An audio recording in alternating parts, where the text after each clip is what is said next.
Hello friends, welcome to my YouTube channel common kitchen tips. ഇന്ന് നമ്മളിവിടെ ഒരു നെത്തോലിക്കറിയാണ് ചെയ്യുന്നത്.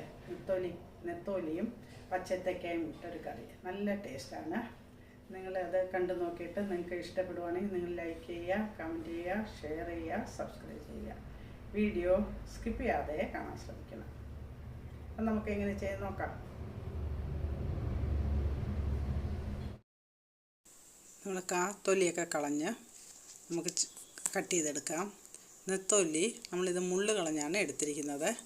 നല്ലപോലെ കുട്ടികൾക്കൊക്കെ കൊടുക്കാൻ വേണ്ടിയിട്ട് മുള്ളെല്ലാം നമ്മൾ കളഞ്ഞിട്ടാണ് നല്ലപോലെ ക്ലീൻ ചെയ്തെടുത്തിട്ടുണ്ട്. മുള്ള് വെച്ചിട്ട് ചെയ്യുന്നതാണ് ഏറ്റവും നല്ലത്. ഇത് നമ്മൾ മുള്ള് മാറ്റിയിട്ടുണ്ട്. വലിയ നെത്തോലിയായിരുന്നു. പച്ചക്കായ നമ്മൾ ചെറുതായിട്ടാണ് കട്ട് ചെയ്തെടുക്കേണ്ടത്.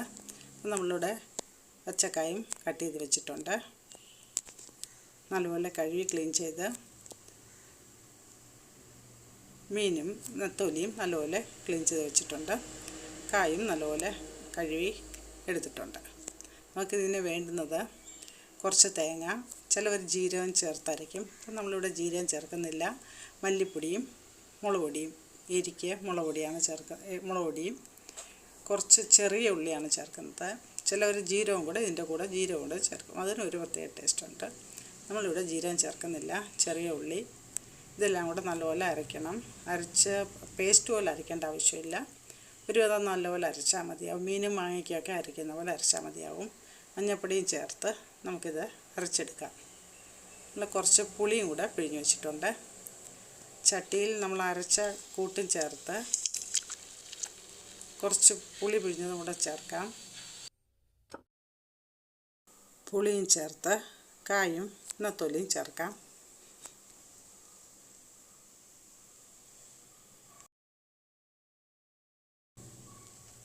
നല്ലപോലെ തിളച്ച് നമ്മൾ പച്ചക്കായ ചേർത്തിരിക്കുന്നത് കൊണ്ട് അതിന് നല്ലപോലെ വേവുണ്ട്. അപ്പോൾ നമ്മൾ നല്ലപോലെ തിളച്ച് കഴിയുമ്പം സിമ്മിൽ അടച്ച് വേവിക്കണം.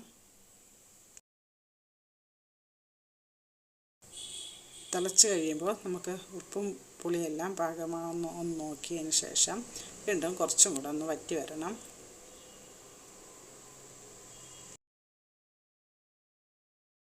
നെത്തോലിയും കായുമൊക്കെ നല്ലപോലെ വെന്ത് പാകമായി വന്നിട്ടുണ്ട്. നല്ലപോലെ വെന്തിട്ടുണ്ട് കായ. നമുക്കിനിയും ഗ്യാസ് ഓഫ് ചെയ്യാം. ഇതിന് കറിവേപ്പിലയും പച്ച വെളിച്ചെണ്ണയാണ് ചേർക്കുന്നത്.